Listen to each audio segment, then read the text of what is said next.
We just had Brad Onishi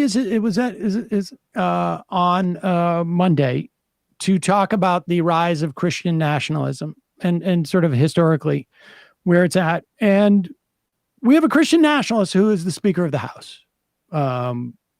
We had one who was the Vice President. They have become far more savvy about expressing a lot of this stuff in public, I think. At least the leaders, Mike Johnson plays it close to the vest now. Here is Josh Hawley, I think, doing his best to normalize the idea of Christian nationalists. Like, look, there are two things that they are very allergic to right now. Three things. And they're not really terribly different from each other. They're nervous about Project 2025 because the Christian nationalist who wrote it up from the Heritage Foundation, the same organization that gave Donald Trump a list of judges that he went and picked his Supreme Court justices from, was it just a little too vocal with this stuff, a little bit too early. It reveals a little too much. They're obviously worried about the abortion. That's why they've massaged their campaign or their platform, which I will remind you, Anthony Perkins said is a campaign document, not a governing document. And they're worried about Christian nationalism because Americans largely are a little allergic to the idea that they have to live in a theocratic state. We don't want a Christian version of the Taliban here. But here's Josh Hawley trying to normalize the concept of Christian nationalism, literally trying to diminish the impact of the words Christian nationalist. We are a nation forged from Augustine's vision, a nation defined by the dignity of the common man as given to us in the Christian religion, a nation held together by the homely affections articulated in the Christian faith, love for God, love for family, love for neighbor, home, and country. And I'm sure some will say now that I am calling America a Christian nation. And so I am.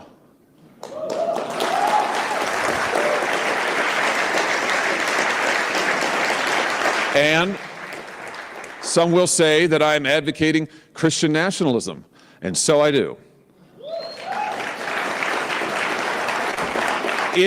My question is there any other kind worth having? Jesus. The nationalism of ancient Rome led to bloodthirst and conquest. The old pagan tribalisms led to ethnic hatred. The empires of the East crushed the individual, and the blood and soil nativism of Europe in the last 2 centuries led to savagery and genocide. By contrast, Augustine's Christian nationalism has been the boast of the West.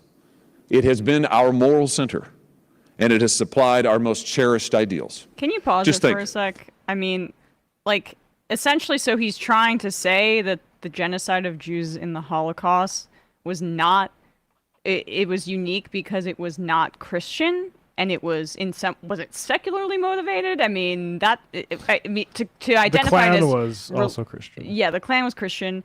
We also committed genocide against the Native American people in this country, using oftentimes religious justifications. Oh my God! The entire justification for our taking the native land is explicitly Christian. Literally, I mean, I keep going back to Cotton Mather, but literally he was using terms of modern Zionism like Amalek and calling American European settlers the daughters of Zion.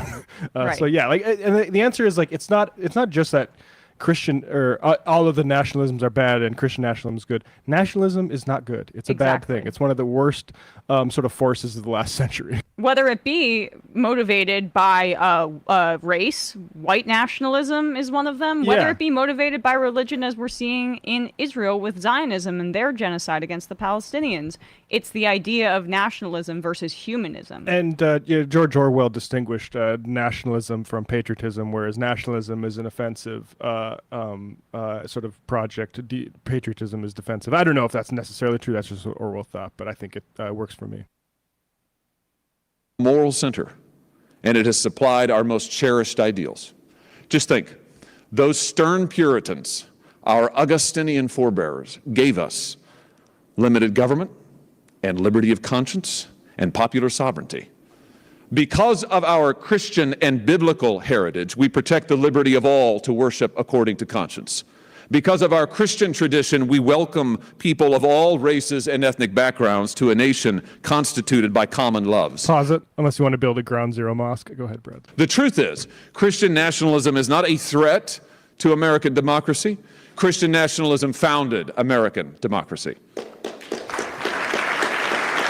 This is just simply Stupid. not true. This country was founded explicitly not on the recognition of a religion. Yeah, by deist slave owners, man, basically. I mean, Josh Hawley, if I'm not mistaken, he's the guy that has been most vocally supportive of Harrison Butker, the Kansas City Chiefs kicker who got into I think I'm almost positive because he's from Missouri, right? Yeah, that this is that same college where he spoke at is also what Leonard Leo was the speaker the year previously, and they have ties with like this Christian nationalist but Catholic strain of it as well. The way he talks about this, like as you're saying, Sam, this does not appeal to people. Augustinian? What's he talking about? Reaching back into the past like this, that's a hallmark of fascists.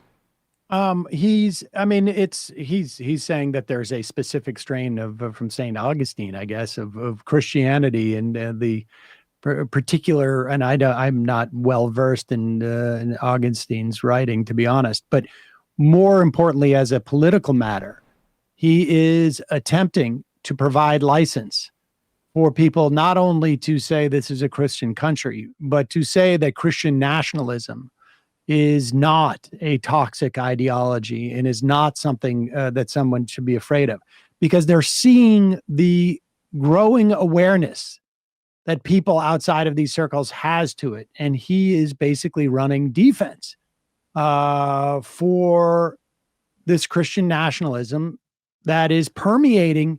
We saw it in play on January 6th. I mean, who are those oath keepers who are in the perimeter of Washington with caches of weapons? This is what he's holding remember he was walking with the power sign as they were protesting. Of course, he was running away when they started to come into the building. But this is what he's doing.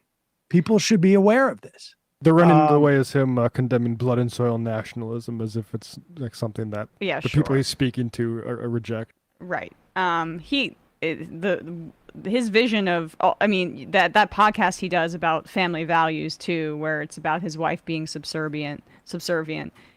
Christian nationalism wouldn't just be extremely scary and harmful for people who are not, Christian and minorities. It would also be really a massive rollback for women's rights, because all of these fundamentalists view dominating women in that way as kind of inherent to their ideology. Hey folks, don't forget to hit the subscribe button and check out our daily show. We do it every day at 12 p.m. Eastern for about 2.5 hours. We even take phone calls. You should check that out.